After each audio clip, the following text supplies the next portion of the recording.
হাজিকাছি যাব ওলাইছো মই এটি সাংস্কৃতিক অনুষ্ঠানত। আজি গোটেই অসমবাসীয়ে এই অনুষ্ঠান পালন কৰিছে। মই ভাবিলো ময়ো যাওঁ। আজি নিজকে সেউজীয়া ৰূপত বহুত ভাল লাগিব গৈ, যিহেতু আজি সমগ্ৰ অসমবাসীয়ে এই অনুষ্ঠানটো উদযাপন কৰিছে। লগতে ভাবিলো এইখনো লৈ লওঁ। তাকে মই ভাবি এবাৰ আগলে পিছলে ঘূৰি ঘূৰি নিজকে চাইছো। শুভ সন্ধিয়া জনাই আজি সুধাকণ্ঠ ডক্টৰ ভূপেন হাজৰিকাদেৱৰ দ্বাদশ মৃত্যু তিথি। আজিৰ এই মৃত্যু দিৱসৰ দিনটোতে আমাৰ কাৰণে বহুত এটা মহত্বৰ দিন। আজি সুধাকণ্ঠ দিৱস হিচাপে সমগ্ৰ অসমতে পালন কৰা হৈছে। তেখেতৰ গীত মাত আজিৰ এই দিনটোত সকলোকে সজীৱ কৰি ৰাখিব। আমাৰ ইয়াতো পালন কৰা হৈছে। তালৈ বুলি এয়া মই যাব ওলাইছোঁ। আমি সকলোৱে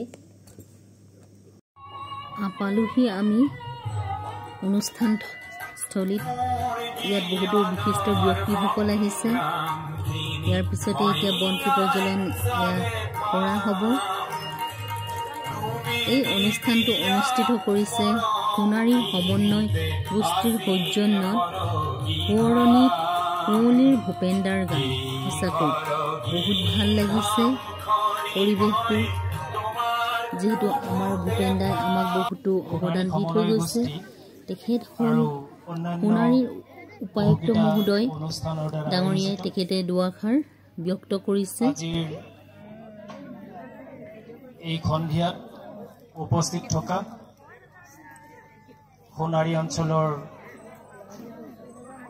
মোৰ অতিকৈ শ্ৰদ্ধাৰ বিশিষ্ট ব্যক্তিসকল, মোৰ শ্ৰদ্ধাৰ আই মাতৃসকল আৰু ভূপেনদাৰ সংগীত ভাল পোৱা এই অঞ্চলৰ ৰাইজ। মঞ্চ মুকলি কৰিছে চৰাইদেউ কলা কেন্দ্ৰৰ শিক্ষাগুৰু ফিৰোজ কোঁৱৰ ডাঙৰীয়া আৰু তেখেতৰ ছাত্ৰ ছাত্ৰীসকলে।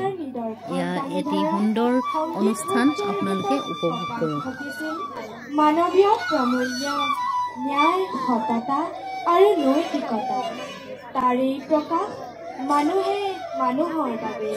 জন্মজাল নিৰ্লোভ দুৰ্নিবাৰ জ্যোতিপ্ৰপাতৰ শব্দবোৰৰ চিৰযুগমীয়া ঢৌ তোলা ফিৰিঙতিৰ দৰে শব্দ গতি যায়। সেইজনে সংগীত সূৰ্য সুধাকণ্ঠ ডক্টৰ ভূপেন হাজৰিকা। সেই মহান মনীষী, তোমাৰ পুণ্য তিথিত জনাওঁ আমি শত শত প্ৰণাম, শত শত প্ৰণাম।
ইয়াৰ পিছৰ অনুষ্ঠানটোত ভাগ ধৰিছে খগেন গগৈ সোঁৱৰণিত আৰোহণ সংগীত কলা নিকেতনৰ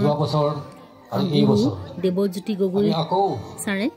তেখেতে দুআষাৰ ব্যক্তব্য দাঙি ধৰিছে। তেখেতৰ সুন্দৰ বক্তব্যই আমাৰ কণ কণ ল'ৰা ছোৱালীসকলৰ মনত উৎসাহ যোগোৱাত সহায় কৰিছে। তাৰ বাবে তেখেতক মই ধন্যবাদ জ্ঞাপন কৰিছোঁ। শিক্ষাৰ অনুষ্ঠান খগেন গগৈ সোঁৱৰণি আৰোহণ সংগীত বিদ্যা নিকেতনৰ ছাত্ৰীসকলৰ তৰফৰ পৰা আপোনালোকক জনাইছোঁ সশ্ৰদ্ধ প্ৰণিবাদ। এই কণমানি দেৱশিশু যেন শিল্পীসকলে সুৰীয়া পথাৰখনত খোজ থৈছে মাথো। আপোনালোকে আশীৰ্বাদ কৰিব। ভূপান দাই দেখুৱাই যোৱা সেই সুন্দৰৰ আলিয়েদি তেওঁলোকেও যাতে বাট বুজিব পাৰে লাগে মাথোন আপোনালোকৰ আশীৰ্বাদ নমস্কাৰ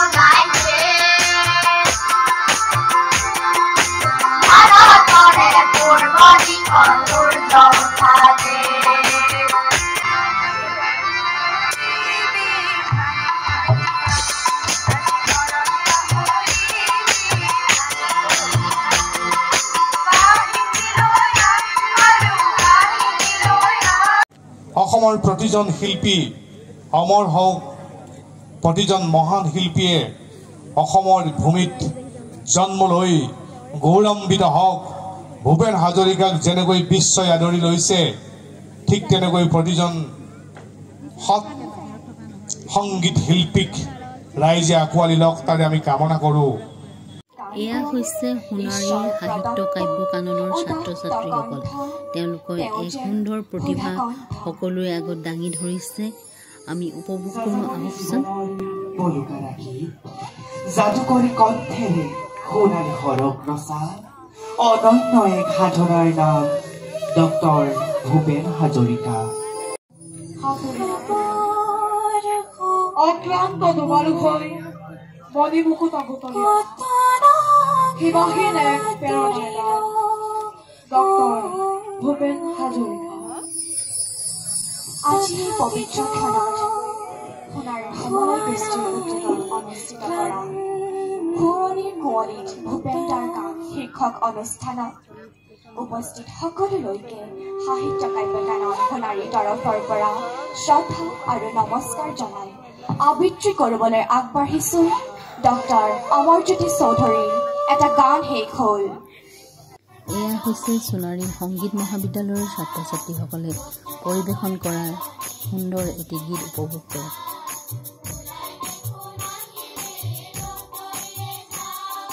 অনুষ্ঠানটো শেষ হোৱাই নাই আমি আহিব লগা হ'ল যিহেতু কাইলৈ ৰাতিপুৱা স্কুল আছে আৰু ৰাতি বহুত হ'ল আৰু প্ৰগ্ৰেম আছে চাবলৈ মন আছিল যিহেতু ভূপেনদাৰ এজন শিষ্য কেলকাতাৰ পৰা আহিব মিথুন ধৰ তেখেতক চোৱাৰ ইচ্ছা আছিল তথাপিও যিখিনি প্ৰগ্ৰেম চালোঁ সঁচাকৈ বহুত ভাল লাগিলে আজিৰ এই অনুষ্ঠানটো